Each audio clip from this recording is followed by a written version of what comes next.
2021년 4월 28일 브로우커리 뉴스 시작합니다.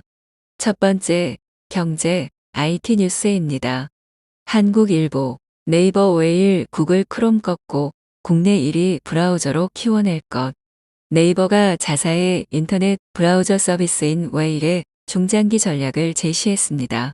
국내 포털과 검색, 쇼핑 등 분야에서 절대 강자인 네이버가 또 다른 신성장 동력으로 플랫폼 사업을 점찍고 나선 셈입니다. 웨일은 네이버에서 자체 기술을 바탕으로 2017년 처음 서비스를 시작한 브라우저입니다. 이데일리, 대기업에 휘날리는 사무직 노조 깃발. 27일 관련 업계에 따르면 지난 26일 현대차그룹의 사무연구직 노조가 공식 출범했다고 합니다.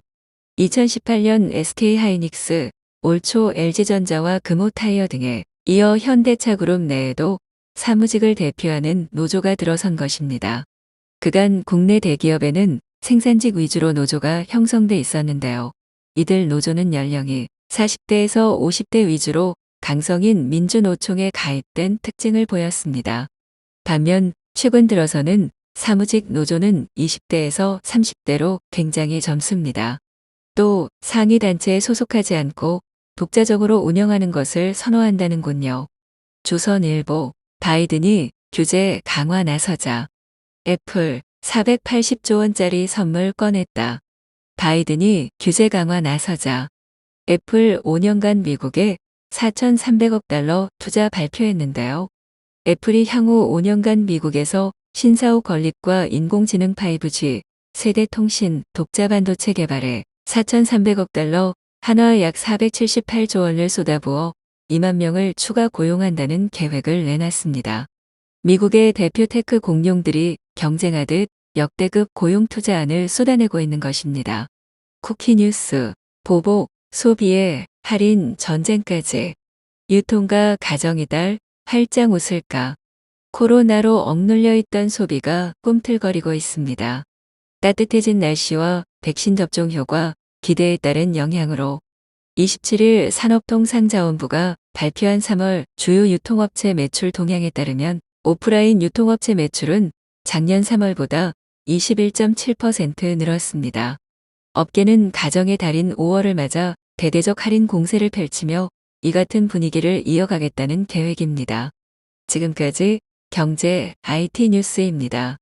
두 번째, 국제뉴스입니다. 연합뉴스, 백신 좀 맞으세요. 미 웨스트버지니아 35세 이하에 100불 준다. 현지 시간 27일 뉴욕타임스 등 미 언론에 따르면 공화당 소속인 짐 저스티스 웨스트버지니아 주지사는 전날 회견을 통해 백신을 맞는 16세에서 35세 주민에게 100달러를 준다며 이미 맞은 이들에게도 적용된다고 밝혔습니다.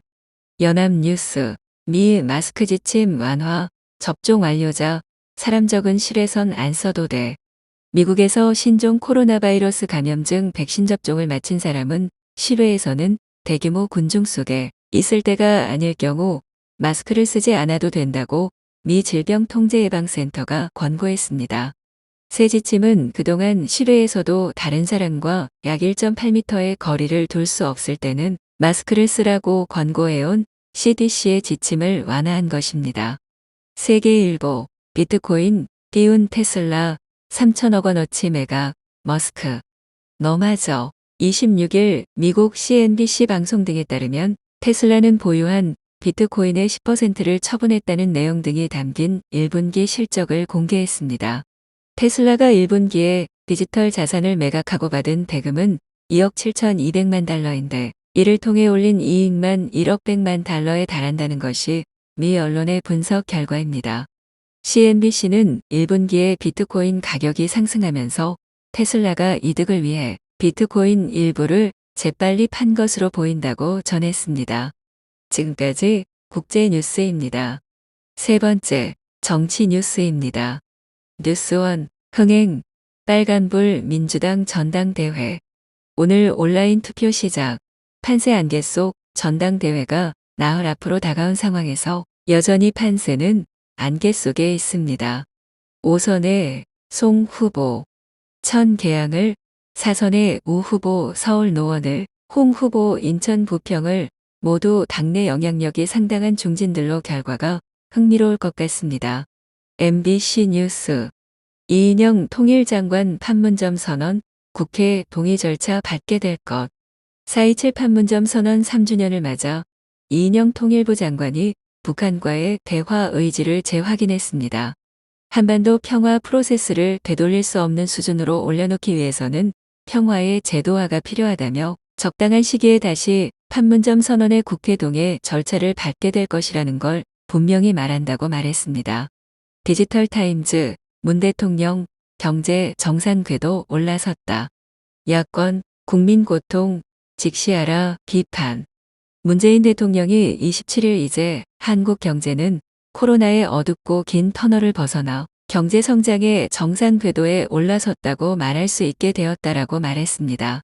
경제 회복의 흐름이 뚜렷하다며 현 경제 상황을 낙관한 것입니다만 야당은 고통받는 국민들의 삶을 직시하라고 강력 비판했습니다.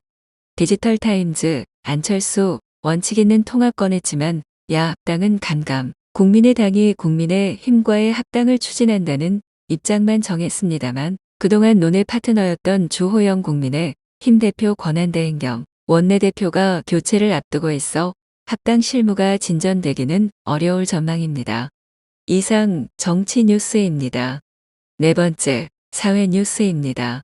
헤럴드 경제. 정부가 미국 화이자사의 코로나19 백신 2천만 명분을 추가 도입키로 하면서 혈전증 논란으로 안전성에 대한 불안감이 점증하고 있는 아스트라제네카 백신 접종 기피 현상이 심화할 조짐을 보이고 있습니다. 이에 정부는 아스트라제네카 백신을 둘러싼 불안이 없도록 정보를 투명하게 공개하는 등 접종 거부 움직임을 차단하는 데 집중하고 있습니다. 동아일보 새 모녀를 살해한 혐의를 받고 있는 김태연이 피해자를 협박해 휴대전화 잔금을 푼 뒤 자신과 관련된 증거를 지우려고 했던 것으로 드러났습니다. 디지털 포렌식을 진행한 결과 후회할 짓은 말라고 했는데 안타깝다. 잘 살아봐라며 욕설이 섞인 메시지를 보낸 것을 발견했습니다. 국민일보 정은경 질병관리청장은 코로나19 백신 예방접종을 모두 마친 우리 국민이 해외에 다녀올 경우 자가격리 면제를 검토하고 있다고 밝혔습니다. 앞서 정부는 올여름 백신 2차 접종 완료자의 자가격리 면제 여부를 포함한 방역조치 완화 방안을 검토하고 있다고 설명한 바 있습니다.